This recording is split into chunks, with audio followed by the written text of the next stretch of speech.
Every month savings చేసుకుందాము future purpose కోసం. ఈ కష్టాలు ఉంటాయి, ఎవ్రీ మంత్ కుదరకపోవచ్చు. సో ఆల్టర్నేట్స్ అనేవి ఏం చేయమంటారు? బిజినెస్ వాళ్ళు ఉంటారు, లేకపోతే డైలీ వర్కర్స్ లేదా క్యాబ్ డ్రైవర్స్ ఇలాంటి వాళ్ళు ఉంటారు. వీళ్ళకి మంత్లీ ఇన్కమ్ అనేది ఉండదు. వీళ్ళు ఏంటంటే మంత్లీ ఇంత సేవ్ చేయాలి అంటే కనుక వాళ్ళకి కష్టం అయిపోతుంది. తోపుడు బళ్ళ మీద అమ్ముకునే వాళ్ళు లేదా చిన్న చిన్న వర్క్స్ చేసుకునే వాళ్ళు వీళ్ళందరికీ ఇన్కమ్ అనేది డైలీ వస్తుంటుంది. సో వీళ్ళు డైలీ సేవింగ్స్ అనేది చేస్తే కనుక ఒక మంచి కార్పస్ అనేది క్రియేట్ చేయొచ్చు. సో దీనికి మనకి మ్యూచువల్ ఫండ్లో డైలీ ఎస్ఐపి అనేది ఒక కాన్సెప్ట్ ఉంది. 100 రూపాయలు, 200 రూపాయలు, 500 రూపాయలు ఎంతో కొంత చిన్న అమౌంట్ని డైలీ మనం ఇన్వెస్ట్ చేసుకుంటూ మార్కెట్లో పెట్టుకుంటూ వెళ్తే ఫ్యూచర్లో అది మనకు ఒక లాంగ్ టర్మ్ ఒక మంచి కార్పస్ అనేది క్రియేట్ అవుతుంది. ఇది మనకి డైలీ ఇన్వెస్ట్ చేసుకుంటూ కూడా ఒక మంచి లాంగ్ టర్మ్లో మంచి కార్పస్ అనేది క్రియేట్ చేయొచ్చు. సో కార్పస్ క్రియేట్ చేయాలంటే మనకి ఎంత అమౌంట్ అనేది మెయిన్ కాదు, మనం ఎంత ఫ్రీక్వెంట్గా ఇన్వెస్ట్ చేస్తున్నాం, ఎంత టైం ఉంటున్నాం, అది మనకి ఇంపార్టెంట్. నమస్తే, నేను Kavita. Welcome to I dream. Monthly savings future purpose కోసం పనికొస్తుంది అనేటువంటి ఒక ఆలోచన చాలా మందికి ఉంటుంది. కాకపోతే బిజినెస్ చేసేవాళ్ళు కావచ్చు, డైలీ వర్కర్స్ కావచ్చు, కొన్ని సెక్టార్స్లో మాత్రం ఎవ్రీ మంత్ సేవింగ్స్ చేసుకోవాలి అంటే చాలా కష్టమైనటువంటి పని. అలాంటి వాళ్ళు భవిష్యత్తు కోసం సేవింగ్స్ అనేవి ఎలా చేసుకోవాలి, ఆల్టర్నేట్స్ ఏమైనా ఉన్నాయా? మనతో పాటుగా ఉన్నారు క్యూపీఎఫ్పి సాయిరామ్ గారు. సాయిరామ్ గారు, నమస్తే అండి. నమస్తే మేడం. సో బోల్డ్ అంత అవేర్నెస్ చూసిన తర్వాత, మనకి ఈ ఎడ్యుకేషన్ ఫైనాన్షియల్గా మనం ఇంత ప్రమోట్ చేస్తున్న తర్వాత, సరే మనం కొంచెం ఏదో స్టార్ట్ చేద్దాము, ఎవ్రీ మంత్ సేవింగ్స్ చేసుకుందాము ఫ్యూచర్ పర్పస్ కోసం, ఈ ఆలోచన వచ్చింది. బట్ ఆ ఆలోచనని ఎగ్జిక్యూట్ చేయడానికి కొంచెం కష్టాలు ఉంటాయి, ఎవ్రీ మంత్ కుదరకపోవచ్చు. సో ఆల్టర్నేట్స్ అనేవి ఏం చేయమంటారు? సో నార్మల్గా మనం చేసే వీడియోస్లో మోస్ట్లీ మనం మంత్లీ సేవింగ్స్ మంత్లీ ఇన్వెస్ట్మెంట్స్ మీదే మనం డిస్కస్ చేస్తాం. ఫోకస్ ఉంటుంది దాని మీద. ఇది ఎందుకంటే చాలా మందికి చూస్తే కనుక మనం వీడియోస్ చూసే వాళ్ళు కూడా మంత్లీ శాలరీ వస్తూ ఉంటుంది. They are mostly IT professionals కానీ లేదా అదర్ జాబ్ హోల్డర్స్ కానీ వీళ్ళందరికీ మంత్లీ ఫిక్స్డ్గా ఫస్ట్ తారీఖు లాస్ట్ వర్కింగ్ డేనా వాళ్ళకి శాలరీ వస్తుంది కాబట్టి దాని మీద మనం మెయిన్గా ఫోకస్ చేస్తాం. బట్ కొంతమంది ఏంటంటే బిజినెస్ వాళ్ళు ఉంటారు, లేకపోతే డైలీ వర్కర్స్ లేదా క్యాబ్ డ్రైవర్స్ ఇలాంటి వాళ్ళు ఉంటారు. వీళ్ళకి మంత్లీ ఇన్కమ్ అనేది ఉండదు. వీళ్ళకి ఏంటంటే డైలీ వచ్చే దాని మీద ఉంటూ ఉంటుంది. వీళ్ళు ఏంటంటే మంత్లీ ఇంత సేవ్ చేయాలి అంటే కనుక వాళ్ళకి కష్టం అయిపోతూ ఉంటుంది. ఉదాహరణకు ఒక క్యాబ్ డ్రైవర్ ఉన్నాడు. సో అతనికి రోజుకు ఒక 2,500 నుంచి 3,000 రూపాయలు వస్తూ ఉంటుంది ఇన్కమ్. దీనిలో ఏంటంటే పెట్రోల్, కార్, ఈ కాస్ట్ ఇవన్నీ తీసేస్తే కనుక ఒక 1,000 రూపీస్ తీసేస్తే కనుక మిగిలిన 2,000 రూపీస్ అతనికి మిగులుతుంది. దాన్ని ఏంటంటే ఇమీడియట్గా ఖర్చు చేస్తూ ఉంటారు. ఇంట్లో అవసరాలకు కానీ మిగతా వాటికి కానీ ఇమీడియట్గా అయిపోతూ ఉంటాయి with in week or 10 days. వీళ్ళకి ఏంటంటే మంత్ ఎండ్లో తీసుకొచ్చేసి నాకు 5,000, 10,000, 15,000 ఇలా సేవ్ చేయమంటే వీళ్ళకి కొంచెం కష్టం అవుతుంది. ఎందుకంటే వీళ్ళు ఎంత సేవ్ చేసుకోవాలి, మంత్ ఎండ్కి పెట్టుకోవాలి, ఇది వాళ్ళ మెయిన్ ఆలోచన కాదు. ఏంటంటే వచ్చేసింది స్పెండ్ చేసేస్తున్నాం, అది వాళ్ళకి మెయిన్ ఉంటుంది. ఇలాంటి వాళ్ళకు కూడా కొంచెం వాళ్ళకి కోరిక ఉంటుంది, నేను కూడా ముందుకు వెళ్ళాలి, బట్ ఎగ్జిక్యూషన్లో ప్రాబ్లం వస్తూ ఉంటుంది. ఎందుకంటే ఎవ్రీ మంత్ ఇలా పర్టికులర్గా ఒక 10,000 రూపీస్ సేవ్ చేయాలి అంటే కష్టం.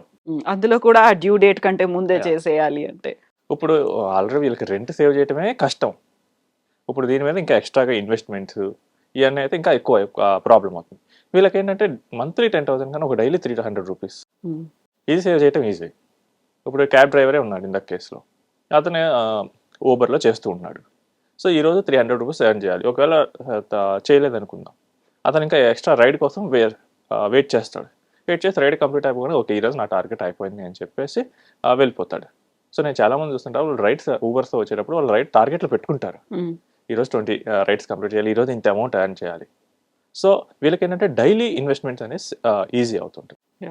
సో వీళ్ళే కాదు మేడం, మనకి తోపుడు బళ్ళ మీద అమ్ముకునే వాళ్ళు లేదా చిన్న చిన్న వర్క్స్ చేసుకునే వాళ్ళు వీళ్ళందరికీ ఇన్కమ్ అనేది డైలీ వస్తూ ఉంటుంది. సో వీళ్ళు డైలీ సేవింగ్స్ అనేది చేస్తే కనుక ఒక మంచి కార్పస్ అనేది క్రియేట్ చేయొచ్చు. సో దీనికి మనకి మ్యూచువల్ ఫండ్లో డైలీ ఎస్ఐపి అనేది ఒక కాన్సెప్ట్ ఉంది. సో మన ఇన్వెస్ట్మెంట్ అనేది ప్రతిరోజు చేసుకుంటూ వెళ్ళొచ్చు. సో ప్రతిరోజు ఒక చిన్న అమౌంట్సే 100 రూపాయలు, 200 రూపాయలు, 500 రూపాయలు ఎంతో కొంత చిన్న అమౌంట్ని డైలీ మనం ఇన్వెస్ట్ చేసుకుంటూ మార్కెట్లో పెట్టుకుంటూ వెళ్తే ఫ్యూచర్లో అది మనకు ఒక లాంగ్ టర్మ్లో ఒక మంచి కార్పస్ అనేది క్రియేట్ అవుతుంటుంది. ఉదాహరణకు నేను ఈ వీడియో చేసడానికి ముందు ఒక డేటా అనాలిసిస్ చేసుకొచ్చాను. ఇప్పుడు డైలీ ఒక 300 రూపీస్తో ఒక 10 years బ్యాక్ ఎస్ఐపి కనుక ఒక స్టార్ట్ చేస్తే ఒక లార్జ్ అండ్ మిడ్ క్యాప్ కేటగిరీలో చేస్తే ఈరోజు ఆ కార్పస్ 18.5 lakhs అయింది. సో వాళ్ళు ఇన్వెస్ట్ చేసింది ఎంత అంటే ఆల్మోస్ట్ 7.5 lakh, ఆల్మోస్ట్ ఒక 2.5 times కార్పస్ పెరిగింది. సో ఇదేమైంది, డైలీ చిన్న 300 రూపీస్ ఇన్వెస్ట్ చేసుకుంటూ వెళ్ళారు. సో ఇలా ఇన్వెస్ట్ చేసుకోవడం వల్ల ఒక 10 years చూస్తే కనుక ఒక మంచి కార్పస్ అనేది క్రియేట్ అయింది.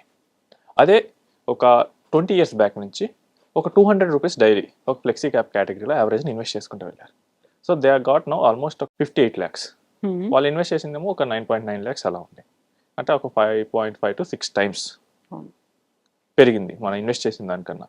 ఎంత డైలీ 200 రూపీస్తో. సో ఇది మనకి డైలీ ఇన్వెస్ట్ చేసుకుంటా కూడా ఒక మంచి లాంగ్ టర్మ్లో మంచి కార్పస్ అనేది క్రియేట్ చేయొచ్చు.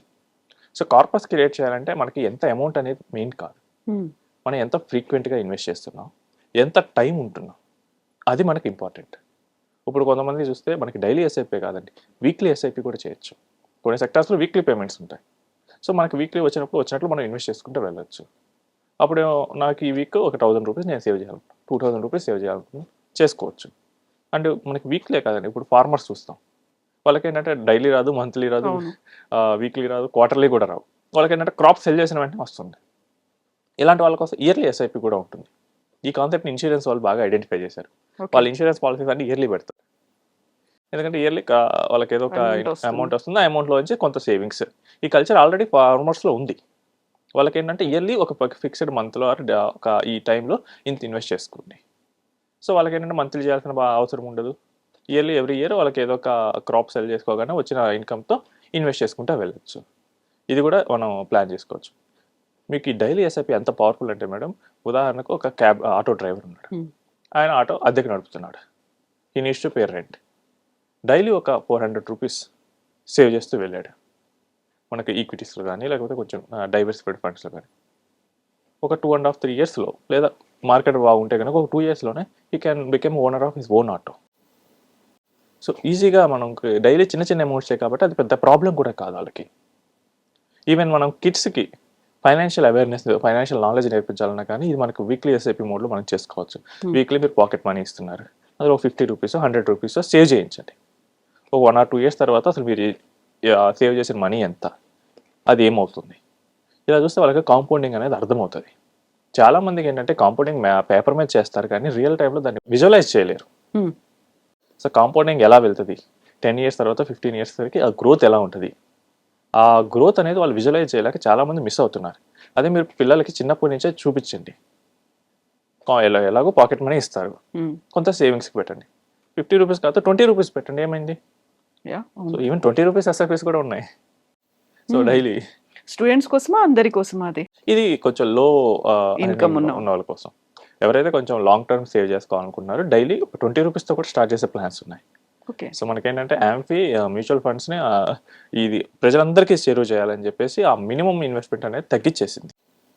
సో ఒకప్పుడు అంటే అది 1000 రూపీస్లో ఉండేది, ఇంకా ముందుకెళ్తే 5000 రూపీస్ ఉంది.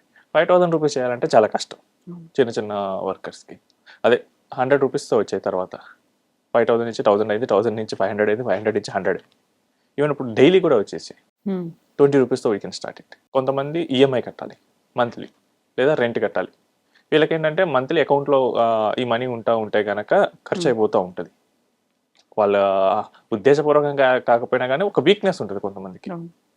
సో ఇలాంటి వాళ్ళు ఏంటంటే డైలీ వచ్చిన అమౌంట్ వచ్చినట్టు సేవ్ చేసుకుంటూ వెళ్ళండి. మీకు ఈఎంఐ ఒక రేపు ఉంది, విత్డ్రా చేసి ఈఎంఐ పే చేసి, లేదా రెంట్ కట్టండి. సో మనకి మ్యూచువల్ ఫండ్స్లో మొత్తం మనకి ఇక ఫ్లెక్సిబుల్గా ఉంటుంది అండ్ వెరీ కన్వీనియంట్గా ఉంటాయి. సో మన గోల్కి తగ్గట్టు, మనకున్న అవసరాలకు తగ్గట్టు, మన దగ్గర ఉన్న మనీకి తగ్గట్టు మనం కస్టమైజ్ చేసుకొని ఇన్వెస్ట్ చేసుకోవచ్చు. సో ఇక్కడ మెయిన్ ఏంటంటే it's not what is the amount that you are investing, how much discipline we have. So ఆ డిసిప్లైన్ అనేది మనకి మెయిన్. నేను లాంగ్ టర్మ్లో చిన్న అమౌంట్స్ పెట్టినా కానీ ఒక పెద్ద కార్పస్ క్రియేట్ అవుతుంది. చుక్కలు కలిసి ఒక పెద్ద కార్పస్, అదే సముద్రాన్ని కూడా క్రియేట్ చేయొచ్చు. కాకపోతే డిసిప్లిన్గా చేస్తున్నామా లేదా. ఎవ్రీడే అనేది పెట్టుకుంటే ఎవ్రీడే కూడా దాన్ని డిపాజిట్ చేసుకుంటూనే ఉండాలా, లేకుంటే ఎవ్రీడే అనే దాన్ని కూడా ఒక 1 month కింద డిపాజిట్ చేయొచ్చు అంటారా? లేదు మేడం, ఎవ్రీడే మనకి ఆటోమేటిక్గా డెబిట్ అయిపోతూ ఉంటుంది. ఓకే, మనం ఈఎంఐ ఎలా కట్ అవుతూ ఉంటుందో అలానే ఎవ్రీడే మనకు కట్ చేసుకుంటూ వెళ్ళిపోవచ్చు. సో చాలా మేము చిన్న చిన్న బిజినెస్లో డైలీ ఫైనాన్షియల్ కూడా ఉంటాయి. మార్నింగ్ ఇస్తారు, ఈవినింగ్కి వాళ్ళు ఇంట్రెస్ట్ తీసుకుంటారు. అట్లా మన అకౌంట్ నుంచి ఆటోమేటిక్ కట్ అయిపోతూ వెళ్ళిపోతాయి. అది సీమ్లెస్గా ఉంటుంది. సో మనకి అకౌంట్ నుంచి చిన్న చిన్నగా కట్ అయిపోతుంటుంది కానీ మనకు కూడా పెద్ద బర్డెన్ కాదు. ఈవెన్ ఇది ఒక మీడియం బిజినెస్ వాళ్ళు కూడా చేయొచ్చు. ఇప్పుడు ఎవరైతే బిజినెస్ చేస్తూ ఉంటారో లైక్ కిరాణా షాప్, వాళ్ళకి టర్న్ ఓవర్ జరుగుతూ ఉంటుంది. వాళ్ళు ఒక డైలీ 1000 రూపీస్ ప్లాన్ చేసుకోవచ్చు వాళ్ళ ఫ్యూచర్ కోసం. సో వాళ్ళు ఎవరైతే స్తోమతున్నట్టు వాళ్ళ ఆ అమౌంట్స్ అనేది ఫిక్స్ చేసుకుని, కొంతమంది 100 రూపీస్ ఫీజిబుల్గా ఉంటుంది, కొంతమందికి 1000 రూపీస్ కూడా ఫీజిబుల్గా ఉంటుంది. ఇలా పెట్టేసుకుని వెళ్తే కనుక ఫ్యూచర్లో మంచి కార్పస్ అనేది క్రియేట్ అవుతుంది. నేను బెంగళూరులో ఒక అడ్వైజర్తో మాట్లాడినప్పుడు విన్నాను. ఆయనకి కిరాణా షాప్స్ వాళ్ళు క్లయింట్స్గా ఉన్నారంట. సో వాళ్ళు హ్యూజ్ కార్పసెస్ జనరేట్ చేశారంట ఒక లాస్ట్ 12 years నుంచి సేవ్ చేస్తూ. Hmm. ఎలా నువ్వు చేయించావంటే ఈ సైడ్ దట్ నేను డైలీ వెళ్ళి కలెక్ట్ చేసుకుంటాడంట మనీ. కలెక్ట్ చేసుకుని ఆయన వాళ్ళ అకౌంట్స్లో వేస్తారంట. Hmm. ఆటోమేటిక్గా ఎస్ఐపి ఉంటుంది, డైలీ ఎస్ఐపి కట్ అయిపోతూ ఉంటుంది. సో డైలీ ఒక 1000 రూపీస్ అంటే వాళ్ళకి పెద్ద ప్రాబ్లం కాదంట. సో ఏంటంటే షాప్స్లో ఎట్లాగూ మనీ వస్తూ ఉంటుంది కాబట్టి అది వాళ్ళకి పెద్ద బర్డెన్ కాదు కాబట్టి సేమ్ అదే హ్యాబిట్ వాళ్ళకి కంటిన్యూ అయింది. వాళ్ళు కూడా పెద్దగా పట్టించుకోలేదు. అదే వీళ్ళు మంత్లీ ఒక 30,000 40,000 చేస్తూ ఉంటే వాళ్ళకి ఐడియా వస్తుంది, ఓకే మంత్లీ ఒక 30,000 40,000 పోతుంది, ఈ అమౌంట్ ఏమైంది. డైలీ 1000 అయితే అది చిన్న అమౌంటే కదా అని చెప్పి వాళ్ళు ఇగ్నోర్ చేశారంట. చూస్తే కనుక అది క్రోర్స్లో కార్పస్ అయి కూర్చుంది after 12 years. Hmm. So this is possible madam. Long term చిన్న అమౌంట్స్తో కూడా ఎక్కువ ఫ్రీక్వెన్సీ పెట్టేసుకుని చేయొచ్చు. డిసిప్లిన్తో కూడా మనం పెద్ద అమౌంట్స్ అనేది క్రియేట్ చేయొచ్చు. Hmm. అసలు ముందు ఇన్వెస్ట్ చేయాలి అన్న థాట్ వస్తే కనుక ఆటోమేటిక్గా వేస్ అనేది వస్తూ ఉంటుంది. సో ఆ థాట్ పెద్దవాళ్ళకి వస్తే పిల్లలకు కూడా అది స్టార్ట్ అవుతుంది ఇంకా. రైట్. ఎస్ అండి, థ్యాంక్ యూ అండి.